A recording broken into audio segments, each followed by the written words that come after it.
crash and burn. Hey everyone, so today I wanted to discuss Bad Religion's first of 3 knockout albums that they released, and that is, I believe, 1987, I think this record came out in. Now, I might be wrong there, I'm not 100% about that, but that is, I think it's 87, and that is No Control. Now this is the first Bad Religion album that I bought back when I was a kid, and this is like officially the first Bad Religion album that I fell in love with. And initially that was because I had a cassette that I'd given to a friend of mine, and he tossed all these like punk bands on it, and he labeled it wrongly. And he had Automatic Man and No Control and Big Bang labeled as other songs by Face to Face. So I went around for the first chunk of time getting into Bad Religion, thinking I was into some band called Face to Face. Now, I have nothing against Face to Face, but I don't love Face to Face either, and they're definitely not Bad Religion. And so I went around to everybody going, oh man, Face to Face is so rad. And I remember one of my friend's older brothers had, I think, like a couple of their records, and he gave me the CDs, and he was like, oh yeah, you gotta check these out, they're amazing.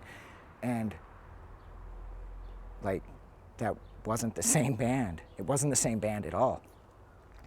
So I ended up getting this CD, I think, for Easter or Christmas, and I don't know, this record is perfect. The World Won't Stop is on here, Billy's on here, Big Bang is on here, the title track, No Control, Automatic Man.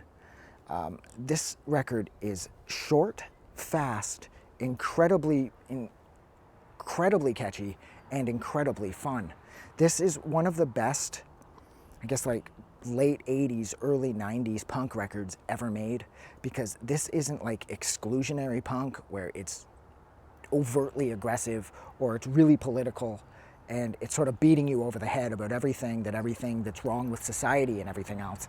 Whereas that is kind of what's going on here. Bad Religion's lean has always been more with environmental concerns, but Bad Religion have always had a way of creating more of, I would argue, an inclusive sound. What the fuck was that?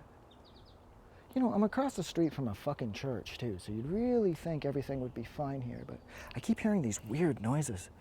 This place is rad though. I don't know what this is exactly, or what it was, but I think that's supposed to be the CN Tower.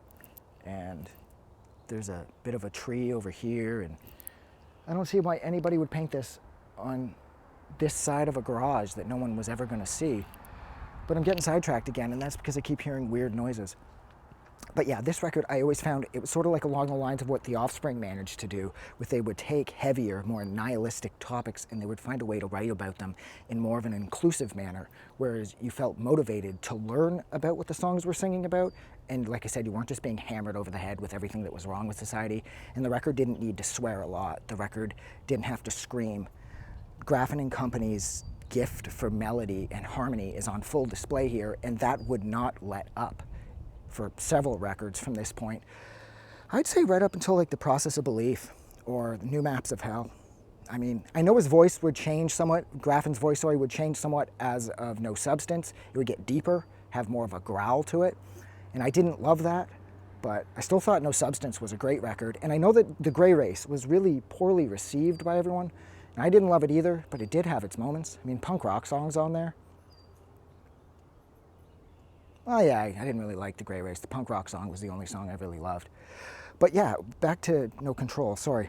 I love the artwork. I love how 80s the cover is. I love how honest the songwriting is, and I love how effortless this record feels. I love how everything just seemed to fall into place for this album, and it seemed to fall into place really quickly, because that would be sort of like Bad Religion's blueprint for the next several albums, is they would be consistently releasing records on a regular basis, and they would always seem to be raising the bar. And this would be the beginning of their ultimate classic period, because following this would be Suffer, which everybody loves, and then Against the Grain, and that's sort of like the big 3 Bad Religion albums from this era, before things started to shift somewhat. Afterwards, they would of course sign to a major label, they would lose members, they would gain members. Bad Religion would end up being like a 6-piece for a while there. They just can't ever seem to keep their hands on a constant drummer for some reason. And yeah, so this is pushing 5 minutes. So I am gonna go. So thank you so much for hanging out with me while I discussed Bad Religion's absolutely kick-ass, I believe, 1987 record, and that is No Control. If you like this review, don't forget to do something nice for somebody, and I am gonna go. So thank you so much. Have a good night. I just wanted to say thank you for making it through the entire video. I really appreciate it. And I'm going to remind everyone one more time, even though I've probably already done this in the video that you just watched, to please click the like button as well as the subscribe button because it helps this channel grow. And thank you for hitting like and subscribe, and we will see you guys really soon.